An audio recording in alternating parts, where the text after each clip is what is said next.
nos apartamos del tema político que ha sido una constante en el programa para reflejarles otros temas que tienen una importancia sin duda alguna relevante. La Iglesia Católica que indudablemente tiene una trascendencia histórica en el mundo. El día de ayer una noticia dio vueltas por todo el hemisferio, y es de que 26 mujeres enamoradas de sacerdotes le escribieron a Jorge Bergoglio, el Papa Francisco, para solicitarle que reconsidere la figura del celibato. Una figura que indudablemente no permite que los sacerdotes se puedan casar. Es más, que no puedan mantener relaciones sexuales con las mujeres. Este es un tema polémico porque estas mujeres afirman que además de estar enamoradas, pues tienen una vida, en algunos casos, sexual y una vida sentimental con muchos de estos sacerdotes. Más allá de ser un escándalo o un escándalo, lo que queremos hacer en el programa es tocar el tema de una manera profunda, de una manera estructural, de una manera que usted puede encontrar más respuestas que incertidumbres. Para ello tenemos dos invitados de lujo como siempre. Melissa, ten el gusto de presentarnos a nuestros invitados. Estamos con Alejandro Maldonado, él es pastor teólogo. ¿Cómo está? Muy buenas tardes. Gracias por estar aquí. A ti, Melissa. Y también estamos con Guillermo Siles Paz, sacerdote de Católica. Ya ve, me atoró. No vas a poder preguntar. No es divino, tranquila, Melissa, no es divino. Yo voy a comenzar. Es la cruz, algo tengo. Está a punto de ser exorcizada. Yo comienzo mientras Melissa termina de ponerse en forma. ¿Qué es el celibato? ¿Cómo podemos definir el celibato, Guillermo? Bueno, el celibato es, digamos, es la abstinencia total de la vida sexual, la vida marital. Es decir, es la entrega total que el sacerdote debe hacer, digamos, renunciando a una vida de pareja, ¿no? ¿El celibato es bíblicamente justificado, es teológicamente justificado o es una imposición tradicional de la Iglesia Católica? Bueno, lo que hay que entender es que el celibato, con ese término, con ese tipo de contexto que maneja la Iglesia Católica, no es propio de las Escrituras. Las Escrituras plantean más bien un don de continencia, es decir, un don que ciertos creyentes, ciertos cristianos llegan a tener por obra del Espíritu de Dios para justamente no desear tener relaciones sexuales. No es algo que uno decida tener. Abro el paréntesis simplemente por mencionar de que, a diferencia de los sacerdotes católicos, los pastores cristianos, por ejemplo, se casan, tienen una familia, se reproducen, tienen hijos, ¿verdad? Exacto. El pastor Alejandro Maldonado trae unos cuadros con algo de información. Algunas partes de la Biblia estarían hablando sobre este tema. Si podemos pasar esos cuadros para que usted nos refleje cuál es su apreciación de los mismos. Bien, ahí vemos en Mateo capítulo 8, versículo 14, hay un texto que dice claramente: vino Jesús a casa de Pedro y vio a la suegra de este postrada en cama con fiebre. Es decir, si el Papa de la Iglesia Romana es sucesor de Pedro, obviamente se reconoce que Pedro estaba casado y tenía una suegra. Entonces, por ende, no habría ningún tipo de obstáculo para que desde el Papa romano pueda casarse hasta el último de los clérigos, ¿no es cierto? Entonces, aquí tenemos una base bíblica para justamente fundamentar que el celibato como tal, como una especie de requisito para servir a Dios en la iglesia, no necesariamente era una obligación, ni tampoco para todo aquel que servía en la iglesia tenía que entrar justamente a partir del celibato. Un cuadro más y vamos con el sacerdote que nos acompaña, el padre. Vamos con un cuadro más. Bien, vemos ahí en 1 Corintios, capítulo 7, versículos 7 al 9, dice: quisiera más bien que todos los hombres fuesen como yo, dice Pablo, pero cada uno tiene su propio don de Dios, uno la verdad de un modo y otro de otro. Digo pues a los solteros y a las viudas que bueno les fuera quedarse como yo, pero si no tienen don de continencia, cásense. Es decir, recomienda que si no tienen el don de continencia se puedan casar, pues es mejor casarse que estarse quemando, referido al hecho de estar deseando una mujer o tal vez en algún momento pecar por desear tener relaciones sexuales. Padre Guillermo Siles, usted tiene la palabra. Bueno, el tema del celibato de la iglesia es uno de los temas digamos, más complicados, que no se ha entrado en discusiones y además ya está instituido y no se discute. Es un caso cerrado. Porque ya en los últimos siglos se ha intentado, digamos, abrir este tema, pero no se ha logrado influir sobre todo lo que significa la cúpula de la iglesia, todo lo que significa la cabeza de la iglesia, porque los argumentos que se ponen fundamentalmente son de la libertad plena del sacerdote, del entregado, y justificando también el sentido de la virtud de la persona, ¿no? O sea, que tiene que tener virtud. Pero, es decir, a ver, Trento es donde pone el sello y lo cierra. El Concilio de Trento. Concilio de Trento. Pero antes de Trento, cuando tú miras la iglesia, es así, ¿no? Las iglesias evangélicas son nuevas, ¿no? 50, 60 años. Pero la iglesia protestante es desde hace 5 siglos. Ahí es la diferencia. Antes de que haya la reforma, ¿cómo era la iglesia? La iglesia católica, a veces hay que entenderlo bien, y el Papa Benedicto lo dijo, pero si uno lo entiende bien, va a darse cuenta. La iglesia católica, apostólica romana, es la única iglesia católica, ¿no? De esta nace, de Pedro nace. Y así nació, así como dice, Pedro tenía la suegra, o sea, y entonces deduce que Pedro, para ser seguidor de Jesús, no necesitaba ser célibe. Padre. ¿No? Entonces, ese tiempo ha pasado. San Pablo, cuando habla del celibato, habla de la virtud del hombre, del seguidor, de la entrega total. Y San Pablo Pero no todos tienen esa virtud, y está muy claro. Claro. Mira, la población mundial, ¿cuánta es? ¿Y cuántos sacerdotes hay? ¿Cuántos creyentes, cuántos cristianos hay? ¿Y cuántos ministros hay? O sea, ¿Cuántos presidentes han sido sacerdotes y cuántos no han podido cubrir el celibato? Nos referimos...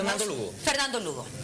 Muchísimos hijos. No, eso existe. O sea, ¿cuántos sacerdotes han conducido programas de televisión como Telemundo? Padre Alberto. Hemos tenido un viceministro. Un ex viceministro. Sí, pero el único padre se enamoró. No, es normal. ¿Cuántas mujeres divorciadas existen? ¿Cuántos matrimonios frustrados existen? Pero no es una prohibición, no es prohibición del divorcio. ¿No hay prohibición del celibato? No, sino que el celibato es un tema que tiene que entrar en la integridad del hombre. O sea, el hecho de que tú asumes... ¿No es un requisito? Es un requisito. Entonces... Pero el ser humano es un requisito de la fidelidad del matrimonio. Entonces... ¿Y por qué lo vieron? Entonces, el requisito siempre. Está bien, Guillermo. El ser humano. Está bien. No, yo te entiendo. Pero a mí la cuestión que un poco me llama la atención es de que más bien Jorge Bergoglio ha mostrado apertura a ciertas temáticas, ¿no? Entonces, cuando tú dices que el tema del celibato es un tema que está cerrado, caso cerrado, me quedan mis dudas, porque pareciera que Jorge Bergoglio está iniciando una reforma, o trata de iniciar una reforma muy profunda en la Iglesia Católica. Y yo no creo en este momento que existan temas cerrados ni casos cerrados. Marcelo, y más que por los divorcios, es por los abusos sexuales a niños, que no es 1, 2, 5, 10 ni 100. Pero quienes han cometido los abusos sexuales también hay que entenderlo.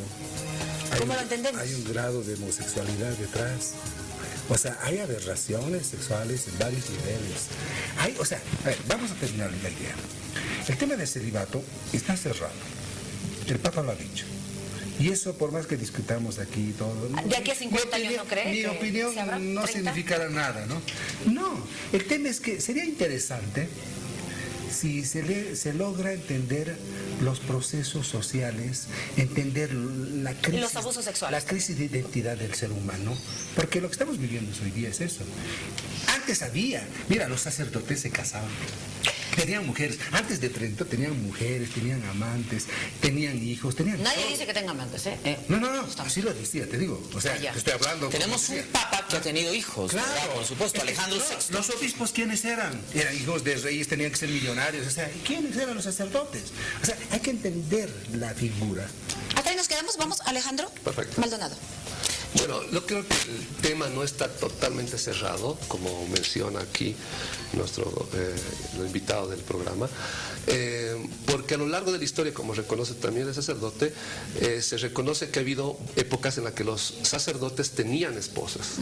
Ahora, tenían esposas, más o menos esto se ha empezado a clarificar dentro de la Iglesia Católica a partir del concilio de Elvira, más o menos estamos hablando del 295 después de Cristo hasta el 302 más o menos, en que se va clarificando mucho más esto del celibato a partir de justamente de la época monástica, donde ya por las virtudes que se reconocen en los monjes se va adquiriendo esto cada vez más dentro de la Iglesia Católica. Lo que pasa es que sí ha habido una época en la que los sacerdotes tenían esposas y por motivos ya sean de orden político o por reforma dentro de la Iglesia Católica, para querer justamente modificar estos aspectos que se estaban observando a partir del pueblo, ya sea el simonismo, ya sea el nicolaísmo también. Entonces se ha llegado a entender que esto casualmente, y por el nuevo Papa, se puede llegar a abrir otra vuelta. Esto no está cerrado. Recordemos que la Iglesia cristiana tiene como fundamento las Escrituras. Ahora, la Iglesia Católica tiene como fundamento las Escrituras y también la tradición. ¿Se debe abrir el celibato? Claro que sí, porque las Escrituras en ningún momento pone como requisito que una persona haga un voto de celibato. La Iglesia Católica ha entendido un poco torcido estos textos, porque no es una persona que hace un voto de celibato, sino que de acuerdo a las Escrituras... Pero tengo una duda ahí. Sin embargo, y sin hacer apología del celibato, que no estoy de acuerdo tampoco de entrada, pero dentro de la misma lectura que acabamos de ver, Pablo dice: ojalá fuesen como yo, ¿no? Y está haciendo referencia a su estado civil, soltero, ¿no? Exacto. Ahora, me imagino que está esto condicionado al contexto histórico. Pues, ser sacerdote, ser pastor, no es un problema de facilidad. Traslado, tienes que viajar mucho. Tienes que emprender obras a veces misionéricas, es decir, tienes que abrir iglesias, atender a la gente. A veces no tienes tiempo para la familia, tienes que estar recibiendo las peticiones de otras personas, ¿no? Es decir, de alguna manera, esa misma escritura nos está diciendo que el estado preferible para llevar adelante un ministerio es el estado de estar soltero, ¿no? Sin prohibir el hecho de que puede haber un ministerio sin matrimonio. Eso lo quiero dejar clarito. Porque pareciera que está en contradicción y no es así. Marcelo, pero yo planteo otra cuestión que creo que es lo básico.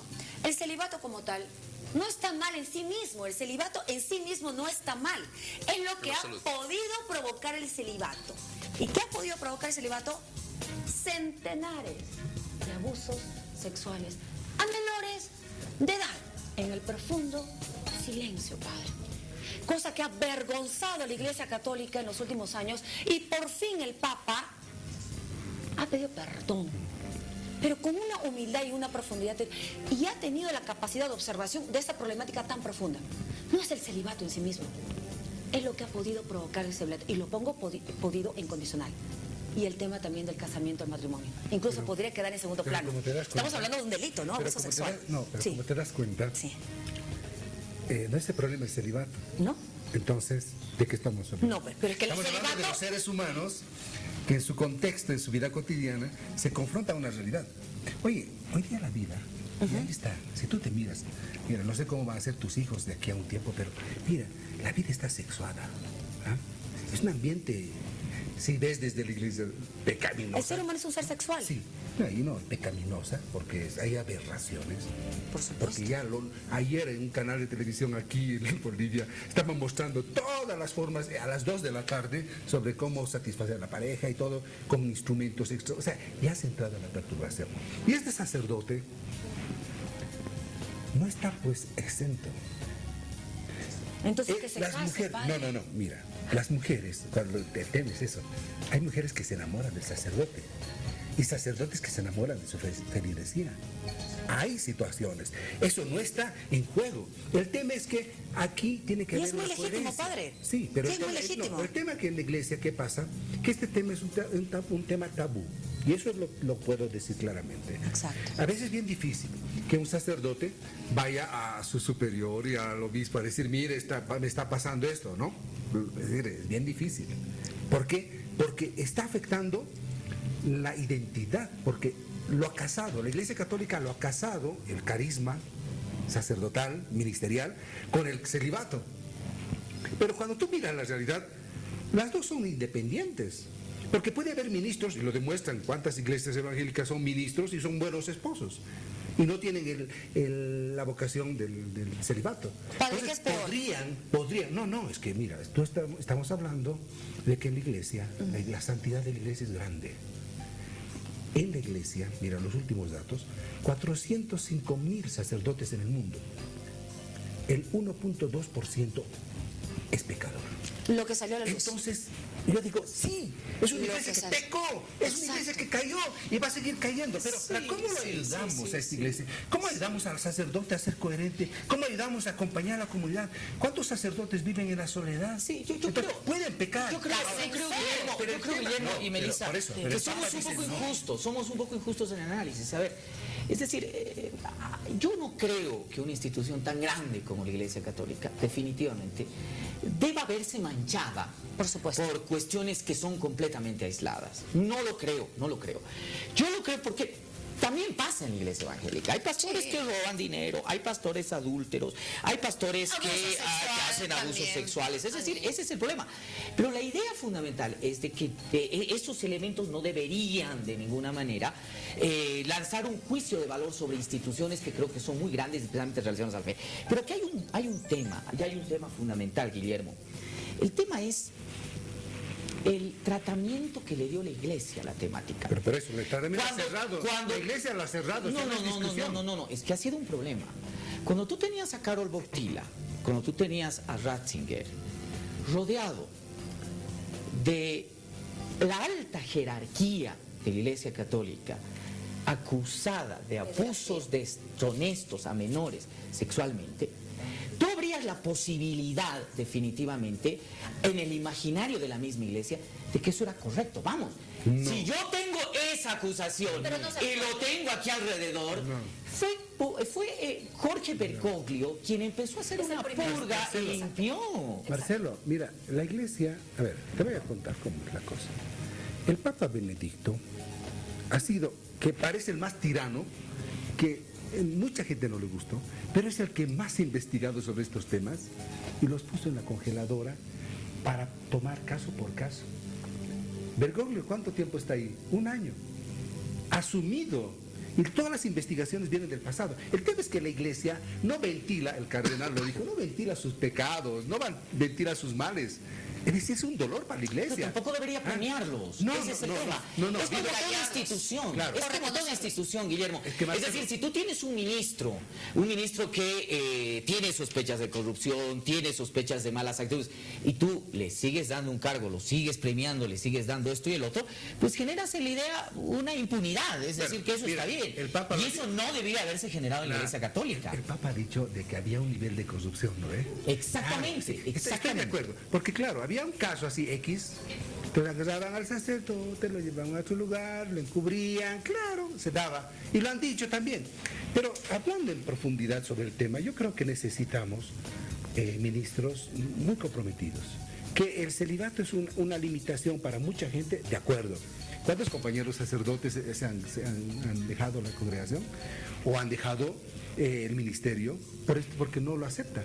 Y la iglesia no lo va a aceptar. El Papa lo ha dicho claramente. Y no es porque los periódicos salgan. No, que sobre el tema del celibato, la doctrina y el magisterio sigue. De que unas décadas tal vez podamos tener amplitud. Por favor, una particularidad no hace una generalidad. La Iglesia Católica hace una labor loable. Así es. Con niños, adolescentes, mujeres, me consta. Admiración profunda, con esa mayoría absoluta. Pero hay una minoría que tal vez en números no es tan minoría.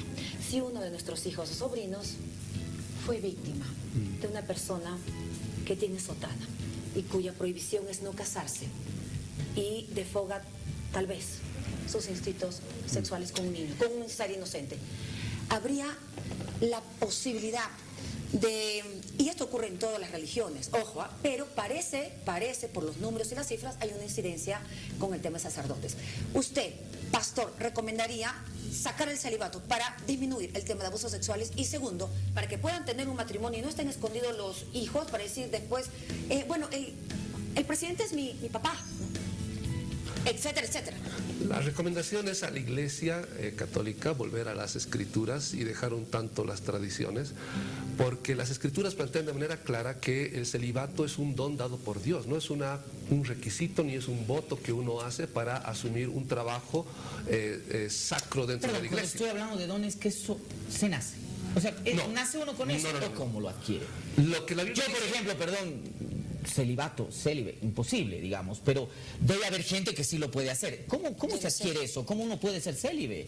Hay algo que dice el Señor Jesús en las Escrituras. Dice que hay gente que ha nacido eunuca, es decir, por algún problema no desea tener relaciones sexuales. Hay gente que ha sido castrada, con la época del siglo I estamos hablando, que por cuestiones de esclavitud han sido castrados y no pueden tener relaciones sexuales. Y hay eunucos, dice, por causa de las cosas de Dios. Es decir, hay gente que ha decidido, más que decidido, ha reconocido en su vida que tiene el don de abstenerse de las relaciones sexuales. No significa que al ver una mujer no reconozca la belleza de esa mujer. Significa que esa persona que tiene el don de continencia no desea y puede controlar su vida en relación a los actos sexuales. Es decir, ve a una mujer, reconoce que es hermosa, pero no desea a esa mujer. Exacto. Y eso es lo que le lleva justamente a servir a la iglesia. Lo que pasa con la Iglesia Católica es que al poner esto como un requisito para el servicio dentro de la iglesia, para las cosas del Señor, está haciendo que muchos hagan el voto de celibato sin tener el don. Entonces, en pleno proceso de su servicio, O sea, es el que... don, parafraseando, es una cosa divina. Exacto. O sea, que eso no Puede lo puedo adquirir. No... Puede que a mí me haya gustado mujeres hasta hace unos 10 años, el momento que conozco a Cristo, recibo el don y desde Exacto. entonces no vuelvo Perfecto. a Que se desear. pregunten, ¿no? Aquí está el anillo. Los sacerdotes deberían casarse. Los curas deberían compartir su vida con una mujer. Así se reducen las relaciones y los hijos escondidos y tal vez los abusos sexuales. Preguntas entre los invitados. Guillermo Siles Paz, gerente general de Católica TV, pregunta a Alejandro Maldonado, pastor y teólogo. Vamos, tengo que preguntar. Una pregunta, 1 minuto para responder con esto. No, es decir, las tradiciones son importantes en toda historia, en toda institución. Esto, ¿cómo tú piensas que podría ignorarse? Porque la tradición en la Iglesia Católica es fuerte, son 2000 años y un magisterio. No sé cómo se entiende, si la gente entiende, no sé. Sí. Un católico pregunta a un cristiano, 1 minuto, corre tiempo. Lo importante de todo esto es que las Escrituras nos dan la solución, y siempre las Escrituras. La palabra de Dios dice, el mismo Señor Jesús dice en sus evangelios, que quien no guarda sus mandamientos, su palabra, que es verdad, esto se refleja también en Salmos, pues no es amado por Él y no le ama a Dios. Entonces, es difícil que una iglesia o una persona que diga que es creyente, pues diga que ama a Dios, ignore las Escrituras poniéndolo en segundo lugar o al mismo nivel de las tradiciones. Recordemos que las tradiciones no son inspiración de Dios, sino que las tradiciones son hechos y filosofías o tesis que han ido surgiendo a lo largo de los tiempos por personas que no se duda que hayan tenido celo por las cosas de Dios, pero que lamentablemente se han dejado guiar por percepciones personales muy humanas, dejando de lado las Escrituras. Entonces, la tradición sí se la puede dejar, siempre y cuando nosotros tengamos como fundamento las Escrituras de la palabra del Señor, ¿no? Perfecto. Alejandro Maldonado, pastor, teólogo, pregunta a Guillermo Siles, el padre contesta en 1 minuto. En primera de Timoteo 4:3, Pablo ¿Usted dice... pregunta? Sí. Al- Primera de Timoteo 4:3, Pablo dice que justamente a futuro van a llegar momentos en los que se va a motivar o se va a prohibir el matrimonio, como está ocurriendo en la Iglesia Católica. Sabemos bien que esto ha sido una recomendación tanto para rechazar el gnosticismo, pero parece que el gnosticismo ya ha entrado dentro de la ideología o de la doctrina católica. ¿Por qué entonces, si hay una prohibición tan clara en primera de Timoteo 4:3, es que la Iglesia Católica sigue insistiendo con el celibato? Justamente porque yo te decía el tema de la tradición, porque la Biblia es importante, son recomendaciones, son estilos de vida, pero esta estructura se ha fortalecido con las enseñanzas. Los pueblos, mira, nuestros pueblos, si no hubiera tradición no existe historia. Y la Iglesia Católica, a veces en algunos temas, no está tan cerca al Evangelio, y lo sabemos. ¿Por qué? Porque se ha fortalecido con el tiempo. Entonces, el Evangelio, los textos de San Pablo, tratan de dar una orientación en su tiempo. Y esa relectura hoy la Iglesia lo hace. Ahora, la Iglesia en cierta forma no trata de racionalizar, solo trata de ver lo importante que es para la vida cristiana. Ahora, podríamos hacerla más cristiana, más evangélica, porque los mismos evangelios hablan de un compromiso radical, o sea, no solamente es no esto, sino que es lo otro, o sea, el tema del pecado en el hombre que lo hemos convertido en el ser humano, es decir, ¿hasta qué punto se puede mirar? ¿No? Tiempo, padre. ¿Una pregunta más? ¿Da para una pregunta más? ¿Da para ¿Sí? una preguntita más? Perfecto. Vamos con usted, padre. Pregunta a Alejandro Maldonado. Bueno, mira, hay muchos pastores protestantes, de evangélicos es muy diferente porque no tienen el mismo rol, los protestantes, si conoces. Hay muchos divorcios, así como la vida a mí me ha tocado en Suecia, ver, sacerdotes que se han casado y se han divorciado. Y es igual que la vida mundana, digamos, ¿no? Después buscan otra persona para casarse. ¿Su pregunta? ¿Y cómo se enfrenta esto? ¿Cómo se ve en las iglesias, si es que hay, no? Responde el teólogo. Lo que ocurre es que nosotros no encubrimos los errores que ocurren dentro de la iglesia y reconocemos que dentro de la iglesia evangélica, sobre todo hablando de la iglesia cristiana en general, hay un nivel altísimo de ignorancia de las escrituras. Justamente el desconocimiento de las escrituras hace que en la iglesia se piense en el divorcio. El Señor Jesús dice de manera clara que nadie puede divorciarse de su esposa ni darle carta de divorcio, a no ser que sea por motivos de adulterio, haberle sorprendido en adulterio, o muerte, es decir, haber quedado soltero porque su pareja falleció. Pero si hay pastores o hay alguna persona que se dice cristiano que se divorcie de su mujer, es justamente por ignorancia de las escrituras. Eso nosotros no lo negamos ni tratamos de maquillarlo, ¿no? Decimos de manera clara que eso es por ignorancia. Tiempo. Adelante. La última pregunta, Guillermo. Bien, en 1 Corintios 9, versículo 5, Pablo reconoce que hay muchos que tienen esposas, es decir, habla de Pedro, habla de los otros apóstoles, incluso Pablo dice que él podría tomar tranquilamente una hermana por esposa. ¿De dónde o cuál es la base bíblica que la Iglesia Católica toma para justamente fundamentarse en que el celibato es un requisito para todo sacerdote o para todo clérigo? Padre Guillermo, sí le responde. Pero los evangelios hablan claramente sobre la importancia que tiene cuando habla del matrimonio, ¿no? Cuando habla de la ley del levirato, dice, bueno, y al final cuando se muera el marido o la mujer, ¿de quién va a ser? Si al final ha sido esposa de varios hermanos. Dice, no, mira, ¿para qué casarse? Dice, no. El requisito, ¿para qué casarse? El matrimonio es una vocación. O sea, tampoco no es cualquier cosa. O sea, hoy día por eso se lo ve. El matrimonio en Europa casi ya ni tiene sentido. Pero es una vocación. El argumento es que algunos van a optar por vivir plenamente el anuncio. Y esto, en la Iglesia Católica, tal vez es la belleza que lleva de que cuando ves sacerdotes bien comprometidos, bien entregados, es porque ves una vocación profunda. Y esta gente le da libertad. Cuando tú tienes dificultades por la familia, por los hijos, todo, ya no puedes tener la movilidad. La Iglesia ha logrado entender esto y tiene una movilidad social impresionante. ¿Acabó su tiempo? ¿Pregunta? Una pregunta, les voy a pedir concreta respuesta. Tal vez un monosílabo o dos palabras. Perfecto. ¿Están conscientes ustedes que también la Iglesia Evangélica tiene problemas de pecados sexuales o escándalos sexuales económicos? ¿Y cómo los tratan? Es decir, ¿los están afrontando? Lo que pasa es que hay diferentes tipos de vertientes dentro de la Iglesia Evangélica y eso hay que reconocerlo.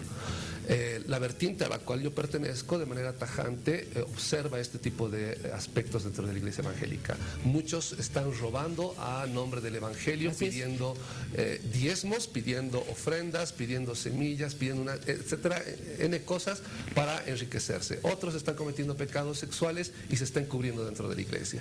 Hay cosas que se están tapando justamente por la diversidad de lineamientos que hay dentro de la Iglesia Evangélica. Pero como buen cristiano, nosotros nos abocamos a decir la verdad conforme a las Escrituras. La amistad de Guillermo que me permite después de un tiempo. Solo una pregunta y quiero que me respondas con un monosílabo. ¿Te has enamorado alguna vez, Guillermo? Sí, varias veces. Varias veces. ¿De Pero- cuántas mujeres diferentes? No, dice que se han enamorado de mí, pero bueno. El tema- Pero tú te has enamorado, Yo me enamoré. Pero tu opción por el Señor te hace mirar de otra forma. Y yo creo que el celibato te ayuda a entender, o sea, el sentido de seguir a Jesús. Ahora, es una debilidad del ser humano. Sin duda alguna. Yo- La venciste, yo- venciste esa ¿Consideras que el enamorarse es una debilidad? Bueno, es parte de la vida, o sea, porque te revuelca el corazón. ¿Ah? Y el ser humano es carne, es completo. Y yo creo que no es cuestión de la exigencia, es cuestión de la vivencia, de la instrucción. Porque a mí me da tanta pena ver tantos amigos, que ustedes también los conocen, que se han casado tan bellamente y le han dicho que se amaron y están destruidos. Ya ni quieren verse. Entonces yo digo, pucha, si un sacerdote pasa por ahí, qué triste, ¿no? ¿Y cuántos hermanos sacerdotes Así también es. se han casado? Así es. Y son frustrados, Padre Guillermo Siles, tristes. Ahí está. ¿hubiese querido casarse con la persona que se enamoró? Mira, yo no, yo creo que no nací para casarme porque soy una persona que vive, disfruta de la libertad. Padre Siempre- Guillermo, ¿se enamoró y tuvo una relación con esa persona? Bueno, yo cuando estaba joven era muy inocente, ¿no? No, el seminario es diferente. La vida sacerdotal te da otro horizonte. Ya, pero no ni cómo era ni nada. Ya, ahí la dejamos. Ya, muchas gracias a Padre, aquí Guillermo. tengo un anillo de matrimonio. ¿Usted cree que tal vez se pueda abrir en la iglesia la posibilidad? ¿Usted cree que debería abrirse la posibilidad en la iglesia para que se casen los sacerdotes? Yo creo que debería de promoverse un proceso de diálogo, de discusión. De debate. Porque no sé si se va a lograr, ¿no? Pero sí, por lo menos, escuchar a esa gente. Porque me encantó la carta de las señoras estas. Porque así como el Papa es tan afectivo, le dieron el afecto, ¿no? Es que estamos enamoradas y que estamos sufriendo, o sea, le dan así, ¿no? O sea, afectivamente. Y yo creo que también desde el afecto se puede manipular, ¿no? Entonces, yo creo que podemos dialogar, pero claro, yo soy un simple sacerdote, o sea, de mí ya nadie depende, mi opinión es una simple opinión. Los obispos conocen tal vez casos, pero aún así, la iglesia particular, muy complicado, porque la iglesia es tan grande, tan gigante, son más de 400,000 sacerdotes. ¿Cómo sería? A ver, imagínense. Entonces tendrías que hablar por decir, ¿no? Entonces, que algunos podrían Te casarse. doy un datito, cada vez menos y tal vez por el celibato, Guillermo. No es verdad. Sí, no es verdad. sí, Mira, menos. que digo que los últimos años, hay más sacerdotes. Estamos pensando, es que la iglesia Le cuento que crece no. en Hice África. una nota en el seminario y le cuento que no. Aquí. Hay menos. Ah, Entran al aquí. seminario. No, Padre, estamos hablando de la le agra- iglesia. Padre, le agradecemos infinitamente, además por su honestidad, Y la su predisposición de venir, sinceridad, ¿ah? por sus palabras y además por lo que nos ha confesado. Muchísimas gracias. Gracias por ser tan valiente y por ayudarnos a esclarecer estos temas que son buenos para el debate. Gracias, Alejandro Maldonado. Muchas gracias a ustedes. Quisiera dar una pequeña frase más para cerrar todo esto. Las Escrituras dicen que las personas que tienen relaciones sexuales ya están casadas por el hecho mismo de la relación sexual. Existen muchos sacerdotes que, aunque no han tenido la ceremonia de matrimonio, tienen relaciones sexuales. Ante los ojos de Dios Sí, pero serían lo que estás personas que ya estarían diciendo es casadas. bomba, no para sacerdotes Para únicamente, todos, para para todos. todos, Y eso evangélicos, sí que es un debate que Dios nos libre de tenerlo en algún momento. Dios nos libre de tenerlo en algún momento. Marcelo estaría Dios nos libre de tenerlo en algún momento. Hemos salido de la tónica política esta vez, hemos tratado de poner un tema que creo que también es importante Es para importante ustedes, el ¿no? debate. Les agradecemos mucho a Muchísimas nuestros invitados y a ustedes les pedimos unos segunditos. Enseguida volvemos con otra entrevista importante.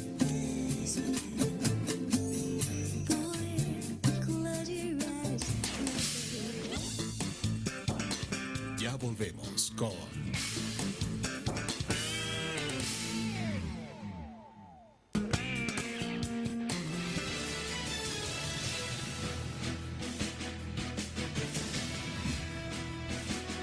Telea Noticias. Está donde está la noticia.